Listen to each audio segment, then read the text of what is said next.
আসসালামু আলাইকুম। নতুন একটি ভিডিওতে আবার স্বাগত। আজ আমরা যুক্তরাষ্ট্র বনাম বসনিয়ার ম্যাচটি নিয়ে আলোচনা করব। ম্যাচটি কখন শুরু হবে, কে বেশি শক্তিশালী, হেড টু হেড লড়াই, বাংলাদেশে কীভাবে খেলাটা দেখা যাবে ইত্যাদি বিষয়ে। আর আমার চ্যানেলটিতে নতুন হয়ে থাকলে ভিডিওটিকে লাইক দিয়ে চ্যানেলটি সাবস্ক্রাইব করে রাখবেন। ধন্যবাদ। তো শুরু করা যাক। ইংল্যান্ড বনাম বসনিয়ার মধ্যকার নকআউট ভিত্তিক ম্যাচটি অনুষ্ঠিত হবে বাংলাদেশ সময় ২ জুলাই বৃহস্পতিবার সকাল ৬টায়। কে বেশি শক্তিশালী এবং কোন বাঘ শক্তিশালী? সামগ্রিক শক্তি ও ফিফা র্যাঙ্কিংয়ের দিক থেকে যুক্তরাষ্ট্র তুলনামূলকভাবে বেশি শক্তিশালী। টুর্নামেন্টের পরিসংখ্যান এবং বাজিকরদের পূর্বাভাস অনুযায়ী তারা এই ম্যাচে সুস্পষ্ট ফেভারিট। যুক্তরাষ্ট্রের আক্রমণ বাঘ এবং হাই প্রেসিং মিডফিল্ড বেশ শক্তিশালী। অন্যদিকে বসনিয়া দল তাদের রক্ষণাত্মক সংগঠন ও কাউন্টার অ্যাটাকের জন্য পরিচিত। ফিফা র্যাঙ্কিংয়ে যুক্তরাষ্ট্রের অবস্থান বেশি উপরে, অন্যদিকে বসনিয়ার অবস্থান ৬৪তম।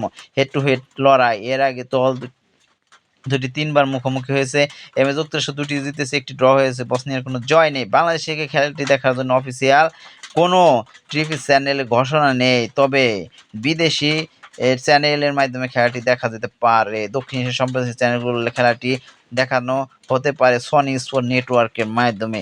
তবে ইউটিউব এবং ফেসবুকে এসে যুক্তরাষ্ট্র এবং বসনিয়া ছাড় দিয়েও সরাসরি লাইভ দেখতে পাবেন। ধন্যবাদ সবাইকে ভিডিওটি দেখার জন্য।